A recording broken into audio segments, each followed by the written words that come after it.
Hello YouTube family, કેમ છો? જય માતાજી, ગુડ મોર્નિંગ બધાને. તો અત્યારે વાગી જ્યાં છે 10:30 પોણા 11 જેવું થયું છે. અને બપોરે જમવામાં આજ છે ને આપણે બનાવવાનું છે પનીરનું શાક. એટલે જો પનીરને છીણી નાખ્યું છે, કાંદા છીણી નાખ્યા છે, ટામેટું છીણી નાખ્યું છે, લસણ ખંડાઈ ગયું છે અને આદુ પછી છીણી નાખવાનું છે. તો બપોરે પનીરનું શાક, રોટલી, છાશ, અથાણું એવું બધું છે જમવામાં. તો હાલો હવે શાક બનાવી નાખવી અને આ શાકનો વિડીયો તમને શોર્ટ વિડીયોમાં જોવા મળી જશે બનાવીને. હાલો બનાવી નાખ. અત્યારે છે ને જો 3:30 જેવું થઈ ગયું છે અને આપણે એવું કઈ નક્કી ના હોય કે આટલા વાગે જાગવા, આટલા વાગે ચા પીવાની. જ્યારે જાગવી તઈ પી લેવાની હોય. એટલે જ્યારે જો ક્યારેક 4 વાગે જાગ્યા તો 4 વાગે, 3 વાગે જાગવી 3 વાગે, અને ના હોતા હોય ને બહાર જવાનું હોય તો વહેલા ચા પી લેવી. તો બને છે ચા. અને આ આપણે છે ને જો ભીંડાની કાસરી કરી હતી ને એ હજી ફૂકાય છે. હજી એકદમ જોવી એવી કડકડી થઈ નથી, એટલે હજી ફૂકવાઈને મૂકવાની છે. પણ મેં ગલેરીમાં ફૂકવી હતી, તપી હતી ને, તો ત્યાં તડકો અત્યારે વહી ગયો છે. પછી જેમ જેમ હાંજ પડતી જાય ને એમ પાછી લોંદા જેવી થતી જાય. એટલે મેં કીધું લાવો ઘરમાં લઈ લેવી. તો હવે એને પાછી ઢાંકીને મૂકી દેવી. સવાર પાછો તડકો આવશે ને તાર ઘરમાં ગલેરીમાં તપી દેશું.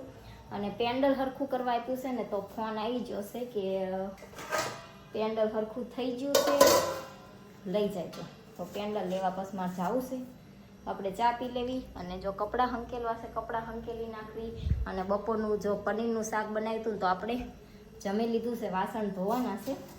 અને એનો શોર્ટ વિડીયો તમે જોઈ હોતને લીધો હશે, કેમ કે જે દિવસે પનીરનું શાક બનાવ્યું ને એ જ દિવસે વિડીયો આપણે નાખી દીધો હતો.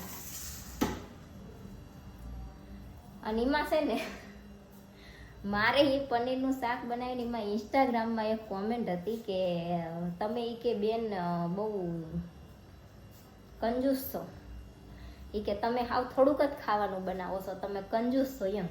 તો અલા ભાઈ, અમે 2 જણા છીએ, અમારે જેટલું ખાવાનું જોતું હોય. એમાંય તે સવારમાં કદાચ નાસ્તો કર્યો હોય તો બપોર કંઈ વધારે જમવાની ઈચ્છા હોય ના હોય તો અમારે બેને જેટલું જમવું હોય એટલું અમે બનાવતા હોય. પછી ખોટું વધારે બનાવવાનું, પછી સાંજે એનું એ ખાવું પડે કે નાખી દેવું પડે, એવું બધું કરવું પડે. એની કરતાં જેટલું જોતું હોય એટલું જમવાનું બનાવી તો પૂરું થઈ જાય અને ખોટું બગડે નહીં એમ. ઓલું તો વધારે જમવાનું બનાવીને કાંઈ મતલબનું ખરું. અમે 2 જણા છીએ તો 4 જણાને થાય એટલું બનાવી, તો સામુના બીજા બે તો કોઈ ખાવા આવવાના હોય ને તો કોઈને ખવડાવવાનું હોય.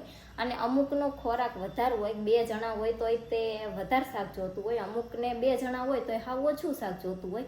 એટલે જેટલું જોતું હોય એટલું બનાવતા હોય. એમાં કંઈ કંજૂસ એની એવી કંઈ વાત આવે નહીં, કેમ કે જેને જેટલું જોતું હોય એટલું તો ખાવાના જ છે. ને ખાવામાં કોઈ કંજૂસ વેડા કરવાના નથી. અમુક હજી હોય છે કે જે ખાવામાં તે કંજૂસ વેડા કરતા હોય છે. પણ અમારા ઘરે તો તમે ઓલરેડી જોતા જ હશો કે 2 શાક સવારમાં જ બનતા હોય છે. હમણાં કાવાળી નથી બનતા, નહીંતર સવારમાં જ 2 શાક બનતા હોય છે. હવ જે ખાવું હોય ક્યારેક સાંજે હોતા બનતા હોય છે, બરોબર. તો એ બેનને પછી છે ને હરખું ઇંગ્લિશ લખતાય નથી આવડતું, નથી આવડ્યું એમ. મતલબમાં મારા જેવું આવડ્યું છે, મને કંઈ એટલું બધું આમ પાવરફુલ ઇંગ્લિશ નથી આવડતું. આપણને કોઈ કોમેન્ટને એવું કર્યું હોય, કોઈકના રિપ્લાય આપ્યું હોય તો એવું જેવું તેવું ઇંગ્લિશ ફાવે, બાકી પાવરફુલ ઇંગ્લિશ તો આપણને નથી ફાવતું. પણ એ બેનને તો એટલું હરખું લખતા નથી, થોડુંક ફાવ્યું. અને પછી પાછા ગુજરાતીમાં કોમેન્ટ કરે તો વાત અલગ છે. ઇંગ્લિશમાં એક તો મારે જેમ લખતા ફાવે ને, પાછા ઇંગ્લિશમાં કોમેન્ટ કરે કે તમે બહુ કંજૂસ છો અને શાક થોડુંક જ બનાવો છો. એટલે ભાઈ, તમારે જોતું હોય એટલું તમે બનાવતા હોય, અમારે જોતું હોય એટલું અમે બનાવી. કે વધારે બનાવી તો કૂતરાને ખવડાવવા તો જવાતું નથી. અને મેં આ અથાણું બનાવ્યું તારી તે યુટ્યુબમાં એક કોમેન્ટ હતી કે બેન કે તમે તો કે હા આટલું અથાણું બનાવ્યું તો કે આ થોડું 12 મહિના હાલે કે તમે અથાણા ઊંઘી પાછું મૂકી દો છો કે શું એમ. કે અમે 2-3 જણા છીએ તો અમે આનું અથાણું બનાવ્યું 2 કિલો 3 કિલો એમ કંઈક બનાવ્યું કહેતા હતા. અમે વાંચ્યું હતું પણ અત્યારે મને બહુ યાદ નથી. તો અમુકને છે ને અથાણા વધારે જોતા હોય અને અમારે છે ને હાવ ઓછું અથાણું જોઈએ. કેમ કે અમારે છે ને ક્યારેક શાક ના ભાવતું હોય તો ખાતા હોય, બાકી એવું ના હોય કે રેગ્યુલર રોજ જમવા બેસી તાર અથાણું જોઈએ જ તે એમ.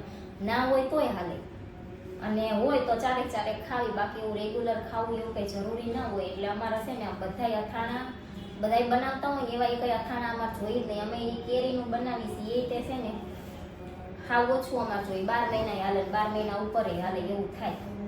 એટલે ઘણાય વધારે જોતું હોય, ઘણાય ઓછું જોતું હોય. તો હોની જરૂરિયાત પ્રમાણે બધાય વસ્તુ પોતપોતાની જેટલી જોતી હોય એટલી બનાવતા હોય. અમુકને અમુક વસ્તુ વધારે જોતી હોય, જેમ કે દૂધ છે તો દૂધ જે 2 જણા કે 3 જણા રહેતા હોય એને ઘણા ખરાને દૂધ હાવ ઓછું જોતું હોય, કોઈ લીટર લેતા હોય, કોઈ 1.5 લીટર લેતા હોય. અત્યારે અમે છીએ તો અમે 3 જણા છીએ તો અમારે રોજનું 2 લીટર દૂધ જોતું હોય છે, બરોબર. તો અમે ખાતા તો નથી, અમારે હેતરા ચા દૂધ પીવે એ જ તે.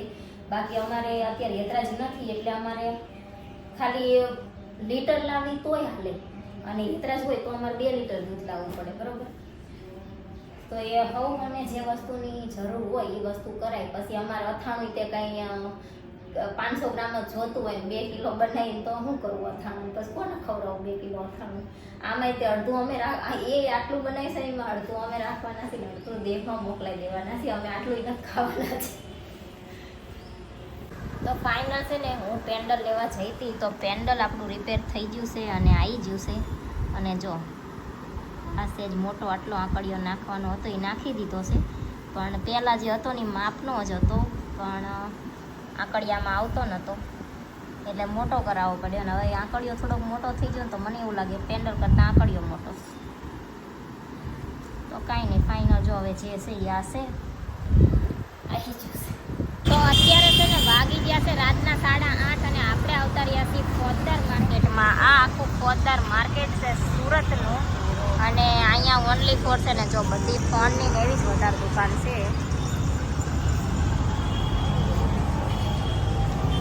અને જયદીપના ફોનની ડિસ્પ્લે તૂટી ગઈ છે તો આપણે આવ્યા છીએ હવે અત્યારે ડિસ્પ્લે નખાવાની છે. જાવી હવે કેમ થાય છે.